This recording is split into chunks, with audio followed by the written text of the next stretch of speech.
At the end of the test, you will be given 10 minutes to transfer your answers to the answer sheet. Now turn to Part 1. The test is in 4 parts: Part 1, Part 2, Part 3, and Part 4. Now look at Part 1. Part 1. You will hear a woman being interviewed by a market researcher in a health club about her membership of the club. First, you have some time to look at questions 1 to 5.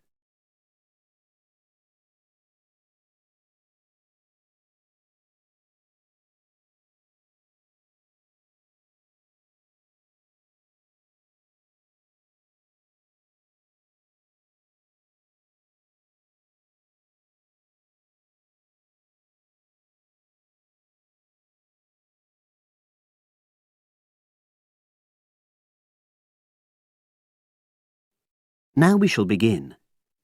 You should answer the questions as you listen, because you will not hear the recording a second time.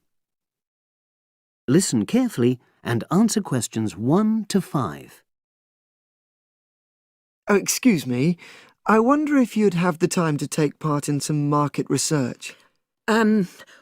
What's it about? About this club and your experiences and opinions about being a member. It'll take less than 5 minutes. Oh, OK then, as long as it's quick. Can I start by taking your name? It's Selina Thompson. Is that Thompson? Yes. Okay, great. Thanks. And what do you do for a living? Well, I'm an accountant, but I'm between jobs at the moment. I understand. But that's the job I'll put down on the form. And would you mind my asking which age group you fall into? Below 30, 31 to 50, and above? Over 50, I think we can safely say. Great, thanks. And which type of membership do you have? Sorry, I'm not sure what you mean. Do you mean how long? No, is it a single-person membership? Oh, right, no, it's a family membership. Thanks.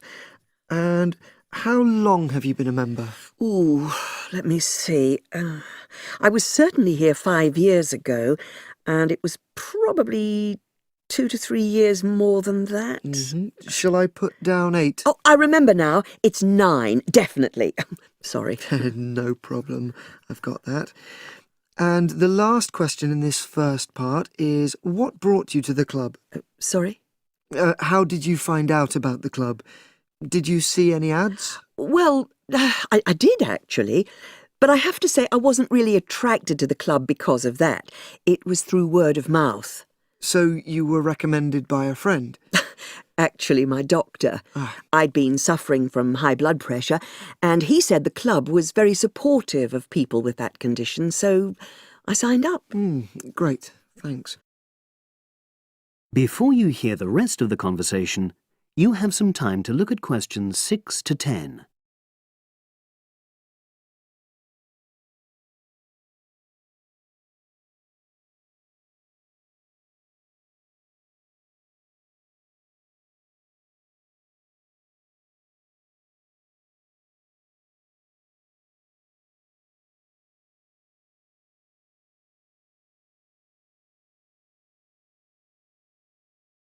Now listen and answer questions 6 to 10. Now, for the second part of the form, I want to ask a bit more about your experience of the club. Sure. How often would you say you use the club? It varies enormously, depending on how busy I am. Of course. But on average, per month? I'd say it averages out at twice a week. OK, so 8 on average. Yeah, and 4 of those are aqua aerobics classes. That leads me to the next question. Would you say the swimming pool is the facility you make most use of? Fair to say that, yep. Right, thanks. And are there any facilities you don't use? One area I realise I've never used is the tennis courts. And there's one simple reason for that. You don't play tennis? Actually, I'm not bad at it. Oh. It's that I'm not happy having to pay extra for that privilege. Ah, right. I've made a note of that. Thanks. Now, in the last section, are there any suggestions or recommendations you have for improvements to the club? Only about health and fitness? Anything at all? Well, I'd like to see more social events. Oh, It isn't just a question of getting together for games or classes, but other things, you know. yes, sure. And another thing that I was thinking when I had my yoga class in the gym last night, we were all sweltering in the heat, was that I think they should put in, well, you know... Air conditioning. That's exactly what I mean. The rooms are really light and well designed, but they do need proper installations. Sure. Well, I've made a note of that. Good. So, is there anything else you'd like to suggest? About quality of service, for example? Oh, everyone's very nice here. They couldn't be more friendly and helpful. Oh, but I tell you what, it's a shame the restaurant isn't open in the evening on Saturday, and Sunday as well, for that matter. Oh. So, the club should... Open it later on those days. OK. Well, thank you very much. That's all the questions I have.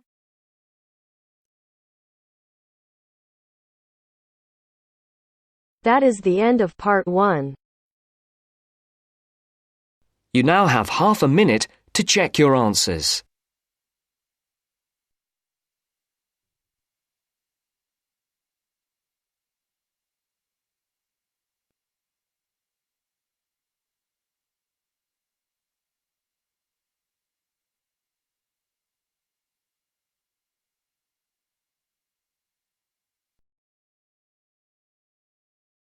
Now turns to part 2. Part 2. You will hear a telephone conversation about opening a bank account. First, you have some time to look at questions 11 to 17.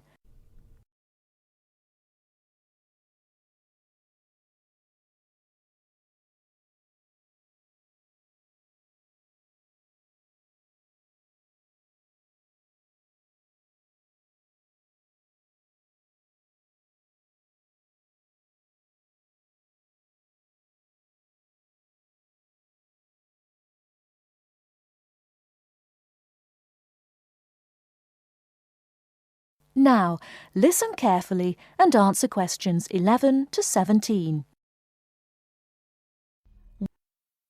Expats Helpline, Terry Davies here. What can I do for you?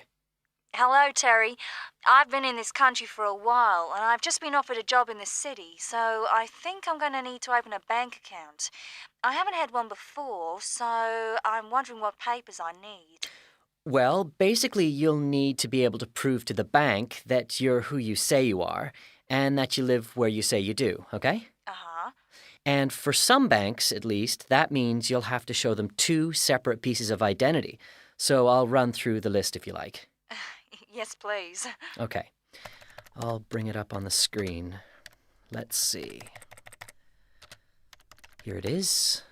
Right. The first thing it says is a valid passport. Mine's Australian. Yes, that would be fine, of course. The next one is a driving license, and again, one from your country would be okay. Then that's followed by birth certificate. Oh, hang on, that's only if you're under 18. Which I'm not. Right, so not that then. But you can also show them a benefit book. For instance, if you're in ill health or unemployed or getting income support. Yes, I could bring that. Or a letter from my employer, maybe? Well, that's not actually on the list, so we'll have to assume you can't. Okay. And to prove where I live? Again, there are several possible things listed here. For instance, you could use a bill for council tax or something else for where you live, such as an insurance certificate. I've got one of those, somewhere among all my papers. But what about bills? Things like phone bills, I mean. As long as it has your address on it, yes, fine. So a bill for my mobile would do, would it? I'm afraid it would have to be for a fixed line phone.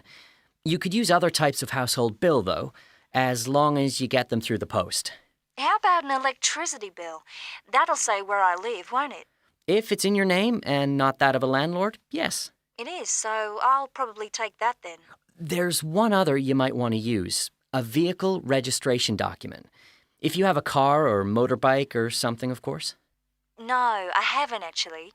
Now, I believe there's a bank actually inside the commercial centre, and I might open an account there, seeing as how that's where I'll be every day. Yeah, that would seem to make sense. I know people who bank there. I actually read about it in a city guide. My cousin picked it up when he was here a couple of years ago, and I made a few notes. Do you mind if I run through them with you now, just to make sure the details haven't changed? Fine, go ahead. Okay, first question. It's still a branch of the Popular Bank, is it? The one with links to Australian banks? No, it's actually been taken over by another big banking group, the Savings Bank. It still seems quite popular, though, especially with people doing business in the Asia-Pacific area. And when is it open, Monday to Saturday? I'll have to check their website for that. Give me a second or two, will you? Sure. Right. I've got it. Customer service, and it's just weekdays, I'm afraid. Does it say what their business hours are? I'm just looking for that. It's on a different page for some reason. I think there's been a change at some banks in the last year or so. Yeah, here it is. It's open from 9:30 in the morning till 3:30 in the afternoon. And it's on the top floor of the main centre building, is it? Next to the travel agency? That's where it used to be, but they've since moved it to a slightly bigger place. It's on the ground floor now. Oh.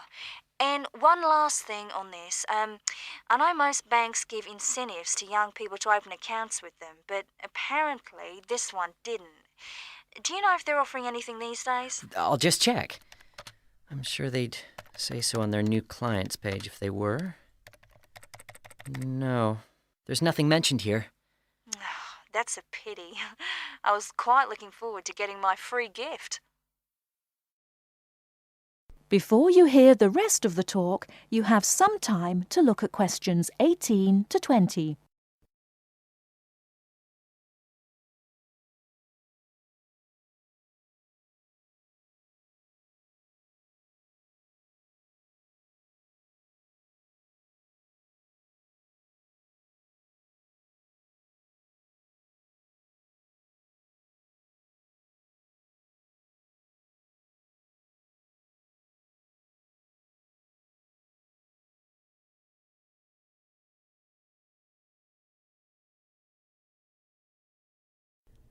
Now listen and answer questions 18 to 20. There are plenty of other banks within walking distance, you know. It may be worth shopping around to see what they've got to offer. Longer opening hours, including Saturdays, perhaps less crowded. Can you tell me how to get to a couple of them? I know where the commercial centre is, so that's probably my best starting place. Sure. For the Royal Bank, you need to turn left when you leave the centre, go along Market Street past the post office, and turn left up Bridge Street past the Shaw Theatre. Then you take the first right.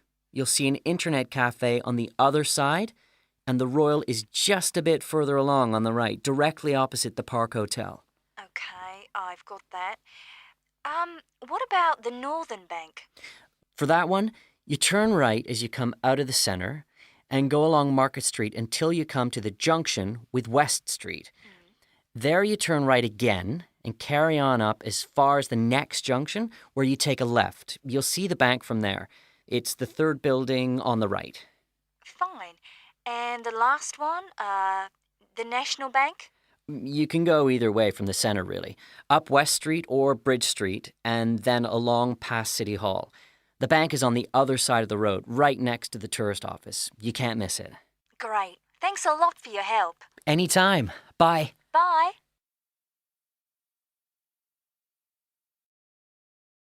That is the end of part 2.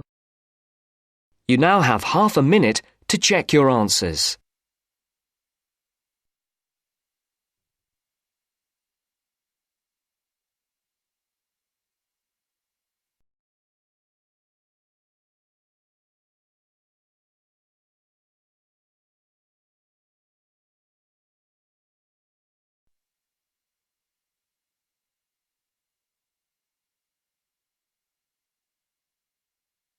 Now turns to part 3. Part 3. You are going to hear a lecture about the Miners' Hotel. First, you have some time to look at questions 21 to 24.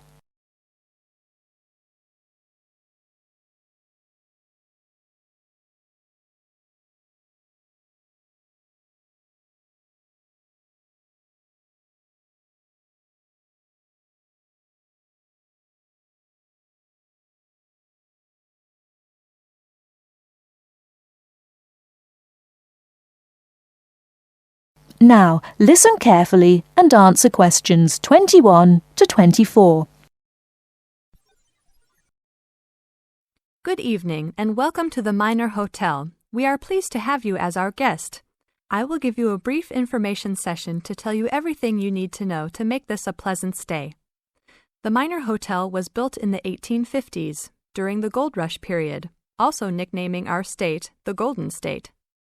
People from all over the country and even from other countries came to seek their fortune here in these hills, creating cities overnight. In this city, many Gold Rush hotels soon opened up.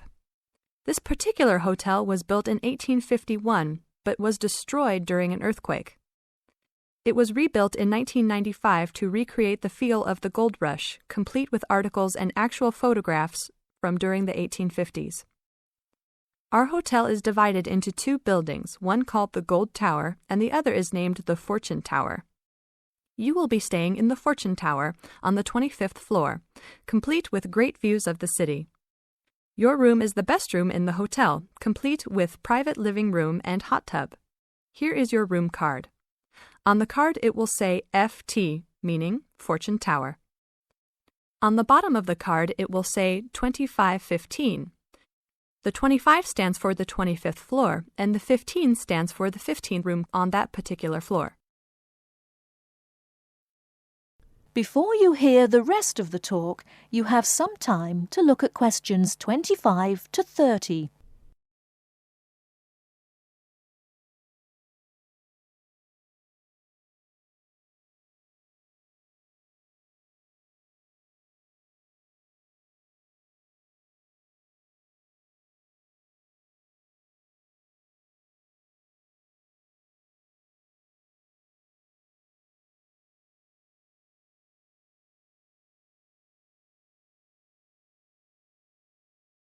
Now listen and answer questions 25 to 30. There are emergency exits in both towers of the hotel. They are located on the south side, opposite the elevators. Please use these in case of a fire or other emergency. We have some special events happening this week. Our Miners Diner is offering a special Miners Buffet dinner this Friday and Saturday for only $20 per person. This special includes all food, not including drinks and alcohol, and shows for the night. The buffet will be available from 5 to midnight. Because of the historical significance of our hotel, there are some special rules. The first rule is that there is no smoking allowed anywhere in the building, not even in your own room. This is not only to ensure the safety and health of our guests, but also the furniture and pictures can be easily damaged by smoke and other harsh treatment. Please remember that there are items of furniture over 100 years old here, so respect the rules by not smoking. Secondly, please do not take pictures using a flash of any of the drawings and paintings in the rooms or hallways, as they are old and fragile. We are doing our best to preserve a national treasure, so please help us in doing so. Lastly, you will only have 1 set of towels and bed sheets per 3 days. This is to conserve the water supply, as there are frequent droughts this high up in the hills. If there are any further questions, the staff of the hotel will be available to answer your questions. In the event that no one is able to answer your questions, I will also be available from 8 a.m. to 5 p.m. each day in the concierge. I hope you enjoy your stay here with us. Thank you very much. That is the end of part 3. You now have half a minute to check your answers.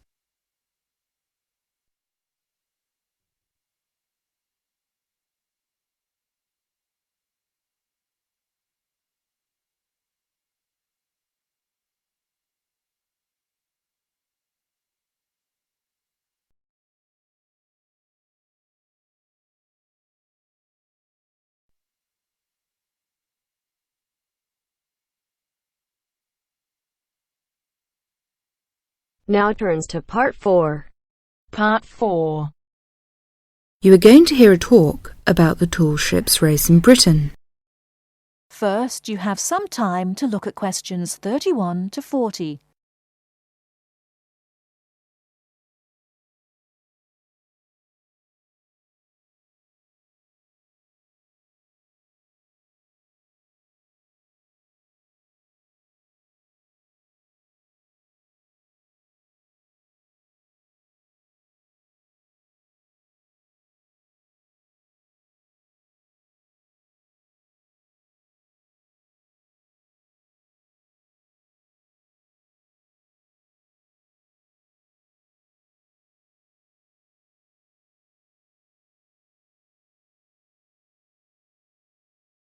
Now listen carefully and answer questions 31 to 40. In July 1956, a fleet of 21 sailing ships from 11 countries raced each other from Torbay in Devon to Lisbon.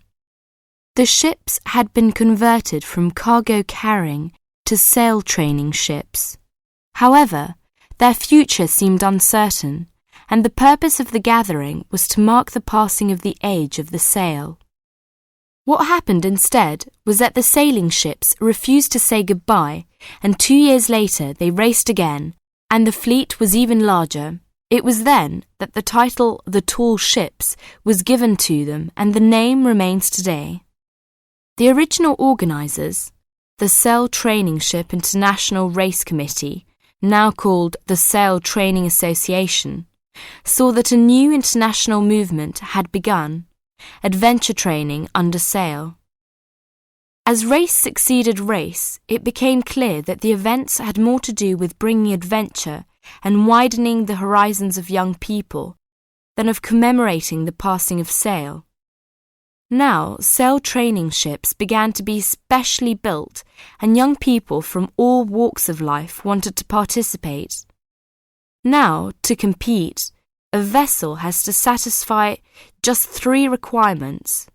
It has to have a minimum waterline length of 9.09 metres. Half its crew must be between the ages of 16 and 25, and its principal means of propulsion must be a sail. Since 1972, the race has been sponsored by Cutty Sark Scots Whisky, and it has started to attract huge crowds of spectators. In 1984, more than 250,000 people lined the River Mersey in Liverpool to watch the fleet set off. And in 1986, 2 million spectators joined Her Majesty Queen Elizabeth at Newcastle upon Tyne to watch the parade. 1989 was the year that the spectacular Cutty Sark Tall Ships race started from London. A grand fleet of up to 100 vessels gathered on the River Thames near Tower Bridge on Tuesday the 4th of July. The only thing that the racing yachts, ancient and modern, had in common was their young crews. Few were expert sailors, and the majorities were strangers to the sea and to each other. Between Tuesday the 4th of July, when the fleet began to assemble, and Saturday the 8th of July, when the ships took part in a grand parade of sail down the River Thames, vessels were berthed on either side of Tower Bridge. Some were moored in the Pool of London, opposite the Tower of London, while others were moored to the east of Tower Bridge. Smaller vessels were accommodated in St. Catherine's Dock. Many of the larger ships were open to the public.